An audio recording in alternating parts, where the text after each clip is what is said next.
شعبان کی دعا اور اس کی قبولیت سے متعلق سوال ہے۔ دعا سب کی قبول ہوتی ہے یا کسی کی نہیں بھی ہوتی ہے تو وہ کون ہے؟ اور مومن کی معراج نماز ہے تو کیا خدا کا دیدار اس میں ممکن ہے؟ بسم اللہ الرحمن الرحیم۔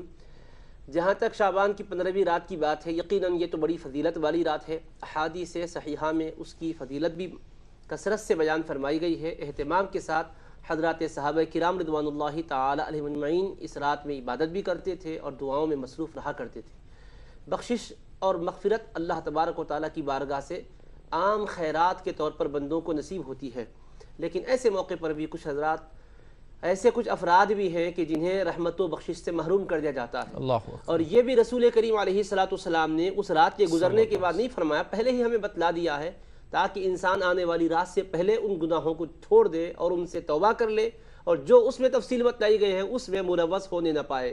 تو رسول کریم علیہ السلام نے تفصیل بتلائی، تقریباً 14 ایسے افراد ہیں کہ جن کی اس رات بخشش نہیں ہوتی۔ ان میں سے ماں باپ کے نافرمان بھی ہیں، ان میں سے جادو کرنے والے لوگ ہیں اور جادوگروں کے پیچھے پھرنے والے لوگ ہیں، ان میں سے وہ لوگ ہیں جو رشتہ داریوں کو ختم کر دیتے ہیں، زنا کرنے والے مرد اور زنا کرنے والی عورتیں ہیں۔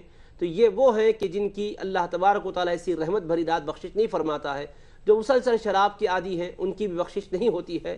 تو اب کیا کرنا چاہیے؟ ایسی بابرکت رات کے آنے سے پہلے اللہ کی بارگاہ میں وہ گر گلا کر توبہ کر لے، اور توبہ کا مطلب یہ نہیں ہے کہ اللہ ہمارے اس قصور کو معاف کر دے، کہلے کافی ہے، بلکہ اگر کسی نے چوری کی ہے، کسی کے پاس مال اگر اس کا ہے تو پھر وہ مال جس کا ہے اس کو لوٹا دے، پھر اللہ کی بارگاہ میں وہ صدق دل سے توبہ کر لے۔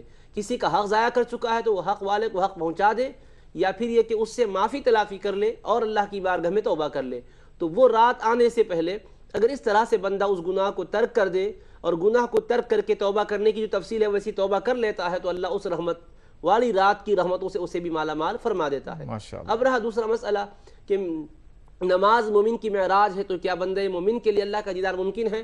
تو یہ بات حقیقت پر مبنی ہے کہ اس دنیا میں اللہ پاک نے کسی عام انسانوں کے لیے اپنا دیدار نہیں رکھا ہے۔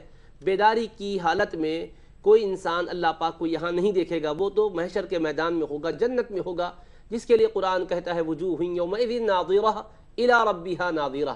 اس دن چہرے چند ایسے ہوں گے جو نہایت ہی پر نور رہیں گے، تر و تازہ ہوں گے۔ کیوں؟ اس لیے کہ وہ اپنے رب کا جلوہ دیکھ رہے ہوں گے۔ تو اللہ نے وہ جلوہ وہاں بندوں کے لیے اپنے مخصوص رکھا ہے۔ لیکن نماز مومن کی معراج اس معنی میں ہے کہ اللہ تبارک و تعالیٰ کی رحمتیں بے انتہا اس پر برسنے لگتی ہے، وہ اللہ کی قربت میں ہوتا ہے۔ صرف بدن کی کثافت اس کے لیے حجاب بنی ہوئی ہے۔ اگر یہ بدن کی کثافت نہ ہوتی تو وہ اللہ کا دیدار کر سکتا تھا، مگر کثافت اس کے لیے حجاب ہے، تو اللہ تبارک و تعالیٰ اپنے اس جلووں کو اس کے لیے محفوظ اپنے فضل و کرم سے اس کے لیے رکھا ہے، اور وہ تجلیات کی برسات اس پر جنت میں جانے کے بعد رب کریم فرمائے گا۔ اللہ کی قربتوں سے بندہ نماز کے ذریعے سے مالا مال ہوتا ہے، اور اس سے بڑھ کر قربت خداوندی کا کوئی اور ذریعہ نہیں ہے۔ لہٰذا اسی معنی میں رسول کریم علیہ السلام نے نماز کو مومنوں کی معراج قرار دیا ہے۔